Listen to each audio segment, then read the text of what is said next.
musique en l'adorant. C'est par le Seigneur que sont toutes choses. Il a tout créé par sa volonté. Acclamez le Seigneur avec joie, les fidèles et vous les hommes droits. Louez le Seigneur avec les instruments, jouez la plus belle musique en l'adorant. Acclamez le Seigneur avec joie, les fidèles et vous les hommes droits. Louez le Seigneur avec les instruments, jouez la plus belle musique en l'adorant. Bonjour à chacune, à chacun, bienvenue encore sur ce nouveau partage de l'Évangile. Et je vous invite aujourd'hui à discuter au travers d'une question. Et cette question, c'est comment s'approcher de Dieu. Voilà un sujet très important, c'est ce que Dieu veut pour nous, c'est ce que nous allons voir. Il veut que nous puissions nous approcher de lui. Mais comment faire concrètement ? Comment faire en pratique pour venir auprès de Dieu ? Eh bien, c'est ce que nous allons voir aujourd'hui et je vous invite pour cela à lire un texte dans la Bible. Et nous lisons dans Hébreux, chapitre 10 et au verset 19. Ce texte donc qui nous montre comment nous approcher de Dieu. Nous lisons à partir du verset 19. « Ainsi donc, frères, puisque nous avons, au moyen du sang de Jésus, une libre entrée dans le sanctuaire par la route nouvelle et vivante qu'il a inaugurée pour nous, au travers du voile, c'est-à-dire de sa chair, et puisque nous avons un souverain sacrificateur établi sur la maison de Dieu. » Donc il nous est parlé de Jésus. « Approchons-nous donc avec un cœur sincère, dans la plénitude de la foi, les cœurs purifiés d'une mauvaise conscience et le corps lavé d'une eau pure. Amen. » Je relis simplement ce verset qui nous dit « Approchons-nous avec un cœur sincère, dans la plénitude de la foi, les cœurs purifiés d'une mauvaise conscience et le corps lavé d'une eau pure. Amen. » Ce texte nous montre, comme je vous le disais, comment en fait nous pouvons nous approcher de Dieu et venir réellement à lui. C'est là quelque chose en fait d'essentiel pour notre vie. C'est même le fondement de toute notre vie, de venir finalement vivre cette relation avec Dieu. Nous ne pouvons pas en fait vivre en indépendance notre vie. Ce n'est pas c'est de cette façon-là que Dieu nous a créés. Non pas pour vivre seul, pour vivre en indépendance, mais pour vivre finalement dépendant de Dieu, mais aussi en relation avec lui. Et c'est ce que Dieu veut pour chacun d'entre nous. Souvent, dans le monde, en fait, Dieu est souvent décrit comme un Dieu qui est lointain. Certains vont dire que voilà, il est sur son trône dans le ciel et que finalement, eh bien, il est là, il regarde la terre et qu'il ne s'intéresse même pas aux besoins de l'homme. Même quand vous regardez les représentations que l'on a faites de Dieu au travers des peintures, au travers de l'art notamment, vous voyez que souvent on l'a décrit comme quelqu'un sur son trône, mais toutes ces représentations l'ont souvent rendu inaccessible parce que c'est vrai, il est sur son trône, c'est vrai, il est dans le ciel, mais il n'est pas seulement dans le ciel et il n'est pas inaccessible à chacun d'entre nous. Mais en fait, le Seigneur, eh bien, il est auprès de chacun d'entre nous. C'est vrai, comme Jésus l'a dit, il est dans le ciel. C'est pour cela qu'il a enseigné à prier notre Père qui est aux cieux. Mais on voit aussi qu'il est sur la terre et qu'il est proche de chacun d'entre nous et qu'il est accessible à tous. Tous peuvent s'approcher de Dieu. C'est déjà la première chose que nous devons avoir conscience aujourd'hui. Si nous voulons nous approcher de Dieu, nous voulons déjà avoir conscience que, eh bien, c'est possible, que Dieu est accessible, qu'il est là, proche de nous, quelle que soit notre condition finalement. De toute façon, la Bible nous le dit, nous sommes tous indignes de nous approcher de Dieu.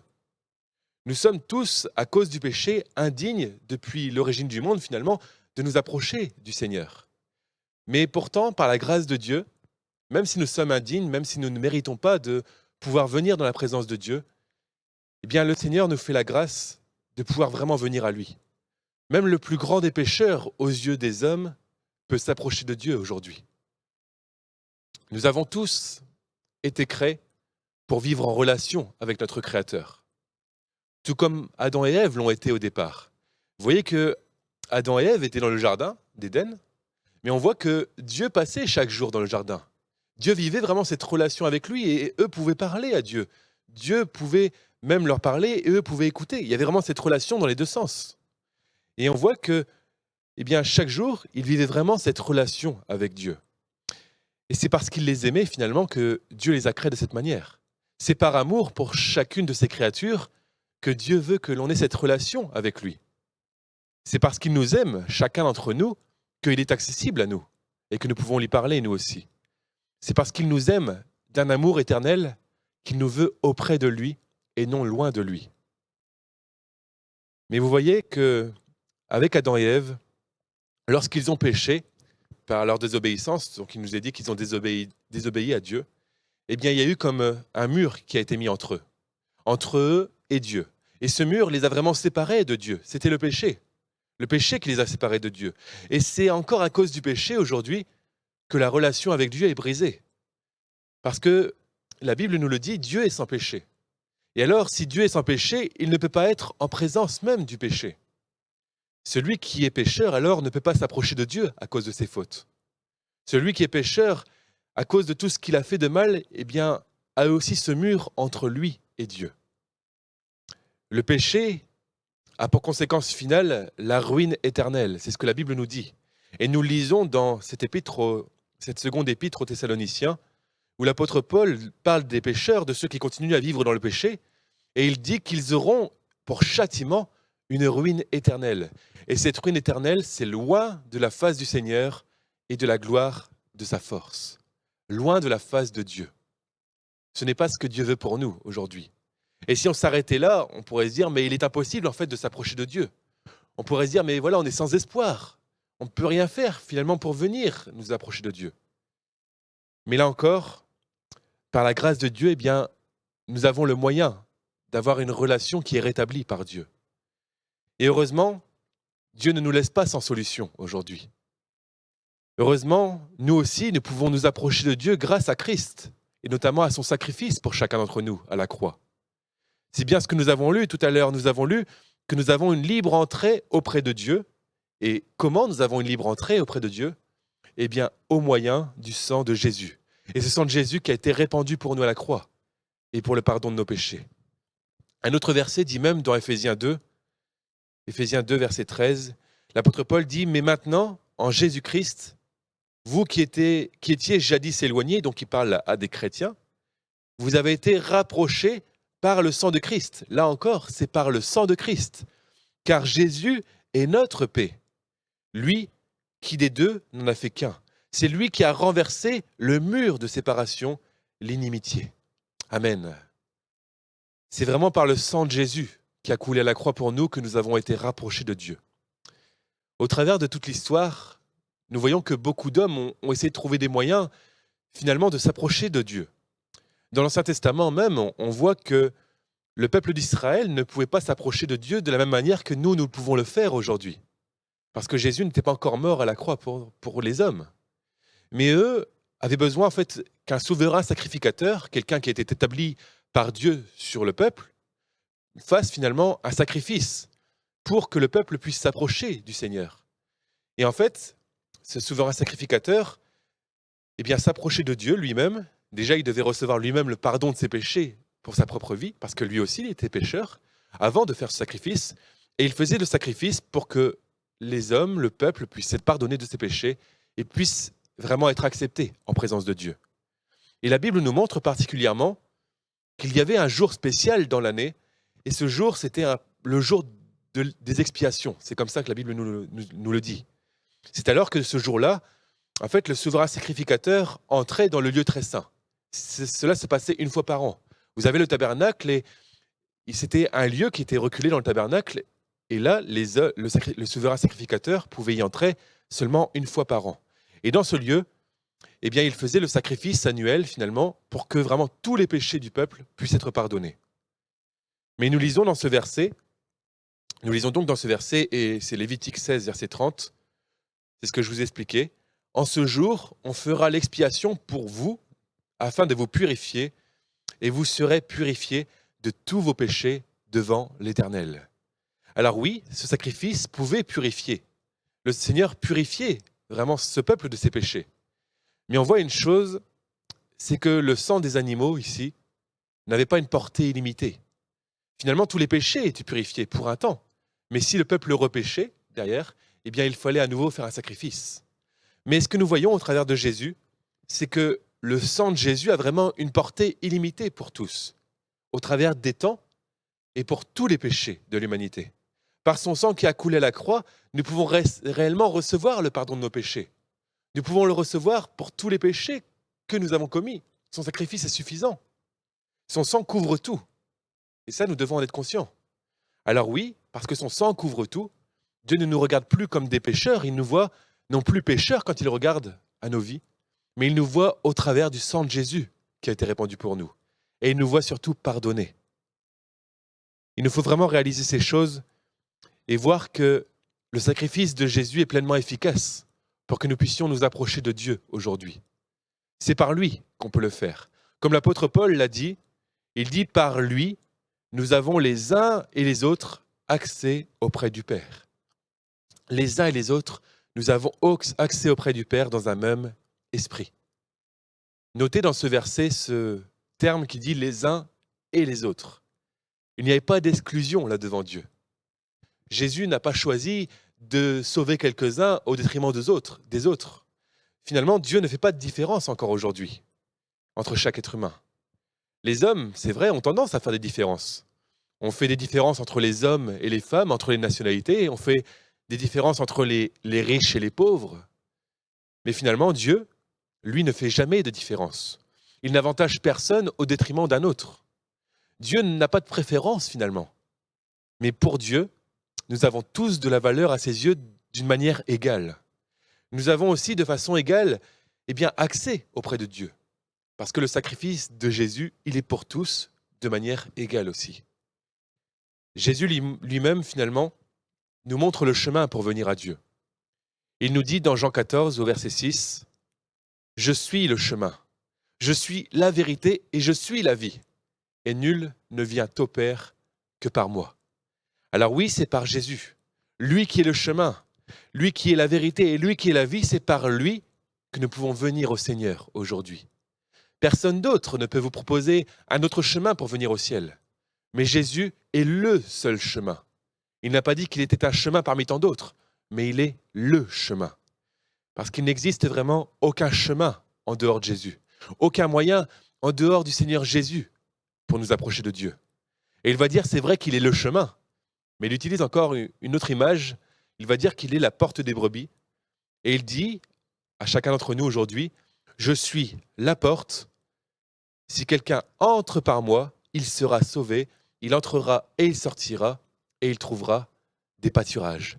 Je suis la porte. » C'est par Jésus que nous pouvons venir être sauvés. C'est par Jésus que nous sommes sauvés de la mort et du péché. Et c'est par Jésus qu'on peut s'approcher de Dieu. Voilà une première réponse à notre question. Comment nous approcher de Dieu? C'est possible parce que Christ est mort à la croix pour nous. Et nous pourrons alors vivre vraiment les bénédictions que Dieu veut nous accorder, et notamment la vie éternelle que Dieu offre à chacun. Jésus nous permet alors de recevoir la purification de nos péchés, comme nous l'avons partagé. Il nous rend Dieu accessible, comme nous l'avons dit. Mais maintenant, c'est à nous de nous mettre en œuvre. Et nous l'avons lu, et je vais vous le relire pour que ça puisse vraiment s'enregistrer dans nos cœurs, s'imprimer dans nos cœurs. Ce verset, dans Hébreux 10, au verset 22, où il est écrit « Approchons-nous avec un cœur sincère ». Et en lisant ce verset, ayez conscience que c'est possible parce que Christ est mort à la croix pour nous. Dans la plénitude de la foi, les cœurs purifiés d'une mauvaise conscience et le corps lavé d'une eau pure. Amen. La première chose qu'il dit, l'auteur de l'Épître aux Hébreux, c'est de nous approcher avec un cœur sincère. En fait, il est quelque chose de sûr, c'est qu'on ne peut rien cacher devant Dieu. Dieu connaît toutes choses. Il connaît toutes les actions passées, tout ce que nous avons pu faire dans le passé. Il connaît tout ce que nous faisons aujourd'hui. Mais non seulement il connaît ce que nous faisons, parce qu'il le voit, mais il connaît aussi ce qu'il y a au-dedans de notre cœur. Il connaît ce qui est caché à la vue des hommes. Mais ce qui est caché à la vue des hommes n'est pas caché aux yeux de Dieu. Parce que Dieu voit toutes choses. Rien ne lui échappe dans nos vies. Il voit tout. Alors oui, la première chose à faire devant Dieu, c'est devenir tel que nous sommes finalement. Devenir, c'est vrai, avec les choses peut-être pas très glorieuses que nous avons commises par le passé, ce péché qui est là, mais devenir tel que nous sommes devant Dieu. Et c'est ce que Dieu attend. Il n'attend pas que nous venions en tant que personnes parfaites, parce que personne n'est parfait. Mais ce qu'il attend, c'est que nous venions avec sincérité, que nous venions déjà avec un cœur vrai, un cœur où rien n'est dissimulé finalement devant lui, parce qu'il voit toutes choses. Alors venons déjà avec ce cœur sincère, c'est la première chose à faire. Mais il faut aussi s'approcher de Dieu, comme nous l'avons lu, dans la plénitude de la foi. C'est-à-dire qu'on doit s'approcher de Dieu avec une confiance entière dans le Dieu qui se rend accessible aujourd'hui. S'approcher avec foi, c'est croire que quand on s'approche de Dieu, il est là. Il est là, il nous reçoit, il nous ouvre les bras finalement. Il nous reçoit dans sa présence. C'est ça la foi. La foi, c'est croire que Dieu est là, que Dieu nous accepte dans sa présence, quand nous venons avec sincérité, quand nous venons demander le pardon de nos péchés. C'est croire aussi qu'il nous écoute quand on le prie. Dieu nous écoute, Dieu vous entend, vous aussi. C'est croire qu'il nous parle aussi par sa parole, quand on s'approche de lui par la parole de Dieu, en la lisant, et qu'il œuvre en nous. On ne peut pas s'approcher de Dieu finalement sans avoir la foi. C'est ce que la Bible nous dit, elle nous dit sans la foi, il est impossible de lui être agréable, car il faut que celui qui s'approche de Dieu croit que Dieu existe, et qu'il est le rémunérateur de ceux qui le cherchent. Personne ne peut s'approcher de Dieu sans croire d'abord que Dieu existe. Vous allez me dire, c'est logique, mais la Bible nous le dit simplement. Croire vraiment que Dieu récompense ceux qui le cherchent. Dieu nous attend là. C'est par la foi qu'on peut croire que Dieu existe. C'est par la foi qu'on peut croire que la Bible est la vérité. C'est par la foi qu'on peut vraiment s'approcher de Dieu aujourd'hui. Nous avons lu encore que nous devons nous approcher de Dieu avec des cœurs purifiés d'une mauvaise conscience. Oui, c'est vrai, même à ceux qui se sentent les plus grands des pécheurs, eh bien, nous pouvons nous approcher vraiment de Dieu et recevoir la purification de nos péchés. Cela est possible pour tous. Mais maintenant, c'est à chacun de venir devant Dieu. C'est à chacun de se repentir devant Dieu. C'est-à-dire vraiment à demander pardon avec sincérité et d'abandonner ce péché. Comme on l'a dit tout à l'heure, il est impossible de rester devant Dieu, dans la présence de Dieu, s'il y a encore le péché qui est là. C'est pour cela qu'il faut le laisser derrière, il faut l'abandonner, pour vraiment vivre dans la présence de Dieu, s'approcher de lui de tout notre cœur. L'apôtre Jacques a dit « Approchez-vous de Dieu », et il y a une promesse qui est accompagnée, et lui-même s'approchera de vous. Nettoyez vos mains, pécheurs. Purifiez vos cœurs, hommes irrésolus. Nettoyez vos mains. Vous voyez, c'est des ordres que le Seigneur nous donne. Purifiez vos cœurs. Et c'est ce que le Seigneur veut pour nous aujourd'hui. Ce que nous devons faire, en fait, c'est de faire le grand ménage dans notre vie. Réfléchissez un instant à ce que vous vivez actuellement. Réfléchissez à tout ce que vous avez pu faire dans le passé. Réfléchissez à votre vie simplement et demandez-vous si votre vie plaît réellement à Dieu. S'il n'y a pas des choses qui ne sont pas totalement en accord avec la volonté de Dieu pour vous. S'il n'y a pas des choses qui s'appellent vraiment le péché dans votre vie. Et s'il y a quelque chose que le Seigneur vous fait prendre conscience maintenant, eh bien faites le ménage simplement. Comme il est écrit, nettoyez vos mains, purifiez vos cœurs, demandez pardon pour vos péchés. Et croyez-le, si vous vous approchez de Dieu aujourd'hui, eh bien il s'approchera de vous. Oui, aujourd'hui, nous pouvons venir librement devant Dieu. Nous pouvons venir librement, en tout temps. Encore aujourd'hui, si vous venez devant Dieu, eh bien ayez l'assurance qu'il est là. Ayez l'assurance que si vous demandez pardon pour vos péchés, eh bien vous recevez la purification de Dieu. Et alors vous aurez l'assurance que vous vivrez l'éternité avec lui. Il n'y a pas de doute quand on demande pardon à Dieu. Il nous accorde ce pardon. Et alors il nous donne l'assurance de pouvoir vraiment vivre avec lui. Et Jésus nous dit qu'il nous prépare une place dans le ciel. Alors venez à Dieu aujourd'hui. Venez à Dieu au travers de Jésus. Et il vous fera grâce. Il a un plan merveilleux encore pour vous. Alors ne remettez pas à demain ce qu'il est prêt à vous faire aujourd'hui. Choisissez aujourd'hui de le suivre. Choisissez aujourd'hui de commencer une nouvelle vie avec lui. Et alors croyez-le encore une fois, si vous vous approchez de Dieu aujourd'hui, eh bien Dieu s'approche de vous. Amen. Prions le Seigneur un instant. Seigneur Jésus, nous voulons te dire merci, parce que oui, tu es si merveilleux, Seigneur. Tu nous permets de venir devant toi et c'est une grâce que tu nous fais. Nous avons cette grâce de pouvoir nous approcher de toi. Et Seigneur mon Dieu, nous voulons te dire merci pour cela. Merci pour la croix. Merci pour ton sacrifice pour nous. Et merci parce que ton sang a coulé pour nous, pour que nous puissions être pardonnés de tous nos péchés. Alors Jésus, je te prie vraiment de venir agir maintenant. Agis dans le cœur de ceux qui ne sont pas encore à toi, Seigneur mon Dieu. Agis dans le cœur de ceux qui te prient de les purifier, Seigneur. Et que vraiment ils puissent voir dans leur vie qu'ils reçoivent la purification de leurs péchés. Donne à ces âmes de vivre une nouvelle vie avec toi, de pouvoir recommencer leur vie à zéro avec toi. Et que tu puisses donner l'assurance maintenant du pardon de leurs péchés et l'assurance que si tu reviens, eh bien, ils seront avec toi pour l'éternité. Merci mon Dieu vraiment pour ce que tu fais maintenant et que ton nom soit glorifié parce que tu sauves encore aujourd'hui. Alors merci Jésus et que ton nom soit béni pour l'exaucement de notre prière maintenant, Seigneur mon Dieu. Sois béni. Merci Jésus. Amen. Ton nom, le plus beau des poèmes. Ton nom, la plus belle chanson. Ton nom, c'est celui-là que j'aime.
Apporte la paix.